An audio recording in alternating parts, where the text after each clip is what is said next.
So have you grown-ups ever made you say sorry for something, even when you weren't sorry? At my house, it might sound something like this. You say you are sorry right now. Say it to him. Look him in the eye. Tell him you are sorry. Say sorry.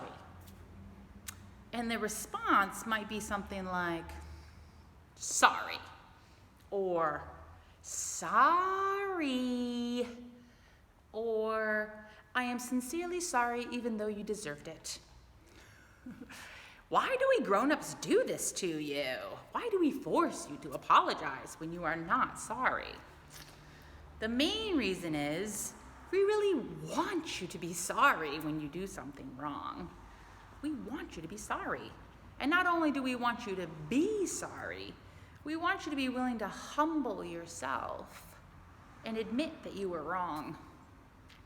We also don't want there to be hard feelings between you and other people.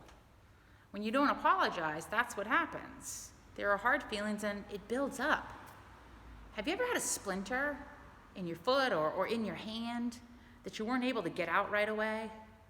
You know, when you first got the splinter, it hurt. But if you're not able to get it out right away, it becomes really, really sore. And then anytime you touch it, even the slightest little touch, you get this shooting pain. Well, that can happen in relationships too.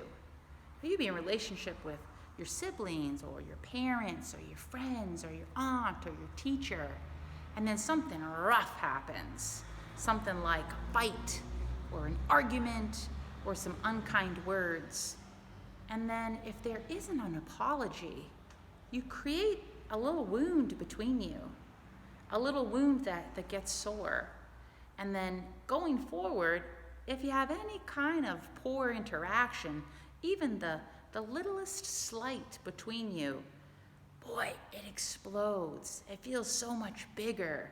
That hurt and that pain is so much greater because you didn't have the healing of an apology before.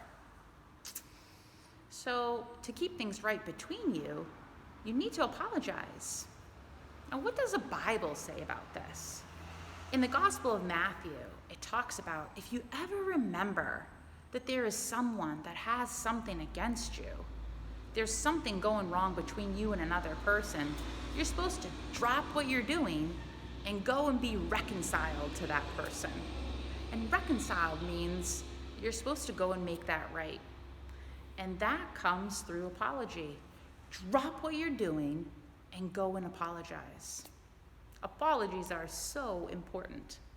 God doesn't want us to carry hard feelings between us.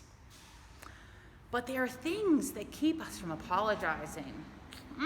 What keeps us from saying we are sorry? One big reason it is hard to say you're sorry is because it's not all your fault, right? He pushed me first. They're cheating. She called me names. I didn't start it. They do something, and then we do something, and then they do something, and then we do something.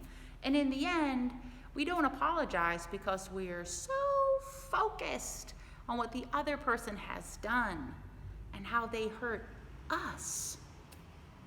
God gets it. It's hard. But if we want to follow God, and if we want to be people of faith, we have to be people who can apologize, which means we have to figure out how to focus on our part. Everyone messes up. We don't have to feel shame around messing up. Well, that's part of being human. And it might feel clumsy and awkward to first admit that you have done something wrong. That's okay. Remember when you first learned how to tie your shoes? Whew, you were not good at that at all. Ooh, so clumsy, so slow, awkward. But with practice, you got better at tying your shoes, right? You're an ace now at that. It's the same with apologizing. When you're first learning how to admit you're wrong, how to own up to your part, it can be slow and clumsy and awkward. But with practice, it gets easier. Even the really hard apologies where the other person doesn't say that they're sorry back. That will happen, and it's okay. You're really only in charge of you.